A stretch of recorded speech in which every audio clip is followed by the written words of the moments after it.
And to discuss the government's carbon tax and the opposition to it, I was joined just a short time ago from Newcastle by the Climate Change Minister Greg Combet. Greg Combet, thanks for joining us. Pleasure, Tony. Now, who advised the government that it'd be a good idea to announce a carbon tax with no details? Well, it's a perfectly valid way to approach a development of an important policy like this.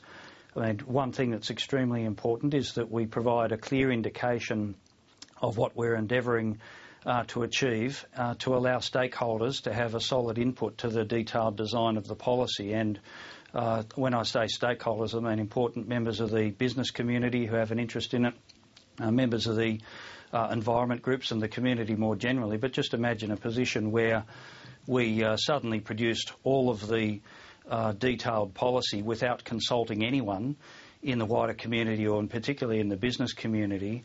Furthermore, I mean, this is not an unusual approach to developing important policy. I had occasion today to reflect on this and how John Howard approached, for example, developing the GST, and I pulled out the announcement. It was actually a page-and-a-half announcement that indicated he was intending to develop a GST, and it enabled stakeholders to have an important input. So it's a valid way of developing policy with integrity. It might be a little uncomfortable politically at the moment, but it is very important that people know what direction the government is intending to go in and that they have the opportunity to have an input. Well, I mean, you cite the case of John Howard, so I've got to say that he actually went to an election putting himself on the line with that tax out there as a policy to be voted on. You didn't do that.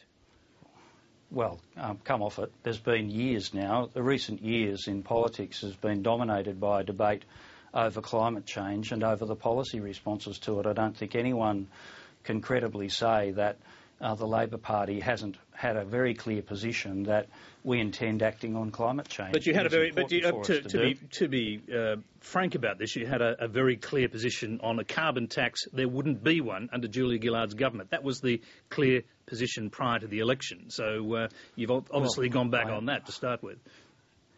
Well, I think the election changed a few circumstances, as the Prime Minister indicated, but let me also be perfectly frank with you. What we have announced is an emissions trading scheme, and in order to provide the greatest certainty about how that scheme will start, we've indicated that it would commence with a fixed price period of between 3 to 5 years. That will provide certainty about what the pricing is and allow the scheme to get underway with a good degree of stability. And what we have said is that that fixed price period would operate like a carbon tax. And of course there's been a lot of political debate about that issue, but those are the facts of the matter. But that's the problem when you say like a carbon tax, and prior to that you say there won't be a carbon tax. You're obviously going to get a huge public reaction. That's what you're getting. There's going to be rallies in Canberra against this. I mean, are you going to be speaking at that rally? Look, I don't think anyone ever expected that this wouldn't be a difficult policy debate, and it is.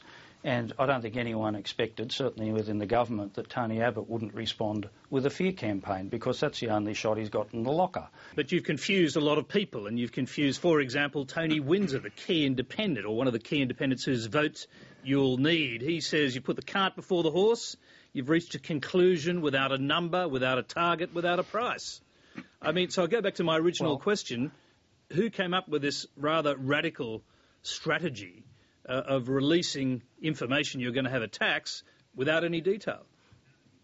It is complete rubbish to say that this is a radical strategy. I mean, can I just point again not only to John Howard on the GST, it is the same thing that John Howard did in relation to emissions trading as well. It is perfectly valid when developing an important public policy like this that you release your policy intentions in the way that we have and invite stakeholders in particular to have input into it. Now, that cannot be in a secret process. You've got to, I think, identify responsibly to the community what the policy intention is and do the detailed work, and that's what we will do. And in the meantime, of course, there's going to be a lot of hurly-burly in the national political debate. OK, you raise once again John Howard. John Howard said he would not have a carbon tax, and he didn't. Julia Gillard said she wouldn't have a carbon tax, and now she is. That's a fundamental difference, isn't it? Look, John Howard proposed an emissions trading scheme and he took that policy to the election. We proposed an emissions trading scheme and took it to the 2007 election as well. It was a carbon pollution reduction scheme. Guess what? It started with a fixed price period. All we've got here really is Tony Abbott running a scare campaign about some of these issues.